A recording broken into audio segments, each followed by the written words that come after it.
Hello good morning to everyone. मेरे YouTube channel में आप सभी को पुनः स्वागत है। आज डिस्कस करने वाले पीएचडी के रिगार्डिंग कि पीएचडी का मैं आप सभी को अपने अनुभव के बेसिस पे पीएचडी का थीसिस क्या है और उन थीसिस के बारे में डिस्कस करने वाले हैं। और मैं आप सभी को अपना थीसिस भी मैं दिखाऊंगा कि थीसिस का होता क्या है, उसका लेंथ क्या है, उसका साइज क्या है, उसका राइटिंग का स्किल क्या है, कंटेंट क्या है, उन तमाम चीज़ों पे मैं वन स्टेप बाय स्टेप आप लोगों तक अपने एक्सपीरियंस के माध्यम से पहुंचाने की कोशिश करता हूं।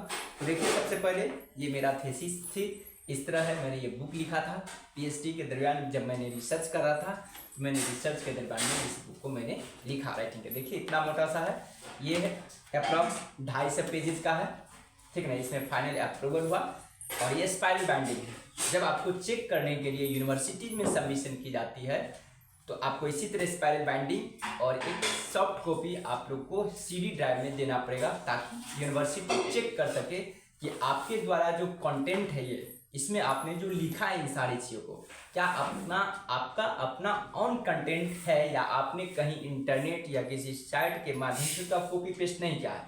तो वहाँ सॉफ्टवेयर से चेक की जाती है, वो टर्नेटिंग होती है या ड्रिल बिट होती है, वो मशीन होती है, ठीक ना, यूनिवर्सिटीज में लगी हुई थी। यदि 10% तक एरर आपने कहीं से कॉपी और पेस्ट करी है तो उतना तक चलेगा, लेकिन अगर 10 से जैसे एक्सीड करेगा तो आपका ये थीसिस को रिजेक्ट कर दिया जाएगा, एक बार और मौका दिया जाएगा।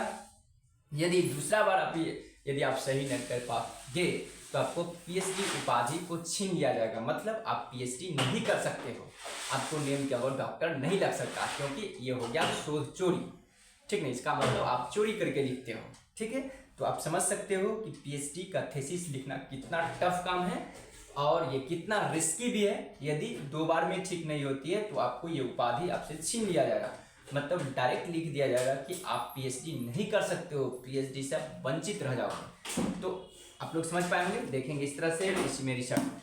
अब मैं बातें करता हूँ, मेरा टॉपिक क्या था। तो मेरा टॉपिक था management of non performing assets with reference to State Bank of India Patna region after 1991, ठीक है।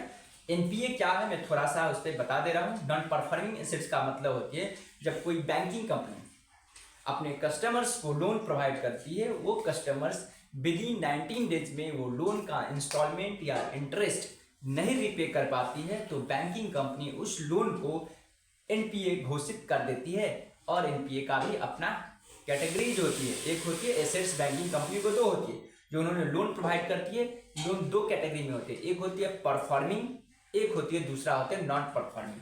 परफॉर्मिंग एसेट्स मतलब वैसा संपत्ति होती है जो परफॉर्म करता, मतलब वैसा एसेट्स जो बैंकिंग कंपनी को रेवेन्यू जनरेट करती है, मतलब वैसा लोन जो बैंकिंग कंपनी को रेगुलर इनकम जनरेट करती है, उसको बोला जाती है परफॉर्मिंग एसेट्स। जैसे एग्जांपल के तौर पे अगर किसी को बैंकिंग कंपनी लोन प्रोवाइड कर रही है, वो कस्टमर्स टाइमली पैसे को रिपेमेंट कर रही है, तो हो गया परफॉर्मिंग एसेट्स, चूंकि उससे इनकम आ रही है, चूंकि इस पर इंटरेस्ट आ रही है। लेकिन कुछ ऐसे कस्टमर्स होते हैं जो टाइमली पैसे को रिपे नहीं कर पाते हैं, ठीक ना।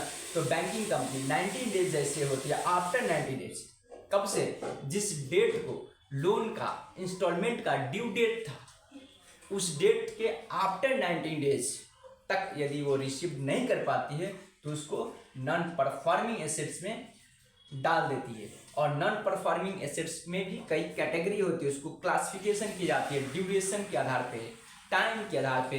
एक होती है सब स्टैंडर्ड एसेट्स, डॉटफुल एसेट्स और लॉस एसेट्स, सबका अपना अपना तरीका है।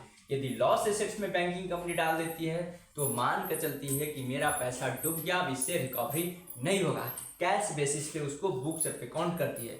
उसके लिए बैंकिंग कंपनी 100% प्रोविजन बना के चलती है कि अगर वो पैसा नहीं भी रिसीव होगी तो उस कस्टमर्स को माफ करनी पड़ेगी, और 100% उसके लिए वो प्रोविजन बना लेती है। तो आई होप कि आपको पता चल सका कि पीएचडी थीसिस क्या होती है। जस्ट लाइक ये बुक हुआ, ठीक है। पीएचडी थीसिस क्या है, जस्ट लाइक एक बुक हुआ, जो बुक और इसमें यही अंतर होती है कि बुक में चैप्टर्स होती है, ठीक ना, और उन चैप्टर के बारे में होती है 10 चैप्टर 12 चैप्टर सिलेबस के अकॉर्डिंग बनती है। लेकिन पीएचडी थीसिस में जो बुक्स बनती है वो सिर्फ और सिर्फ जो आपका टॉपिक है उसी टॉपिक के दायरे में उन सारी चीज लिखा होता है, उसके बारे में इंट्रोडक्शन होती है, लिटरेचर रिव्यूज होती है, रिसर्च मैथोलॉजी होती है, डाटा इंटरप्रिटेशन होती है, बैकग्राउंड होती है, एक कंक्लूजन होती है, रेफरेंस होती है, बिब्लियोग्राफी होते हैं। इन तमाम चीज़ों को थेसिस में शो की जाती है।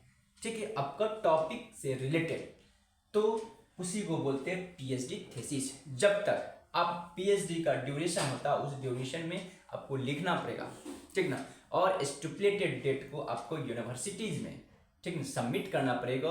और यूनिवर्सिटी के जितने बड़े बड़े अधिकारी होती है वो सभी के द्वारा ये अप्रूवल किया जाता है।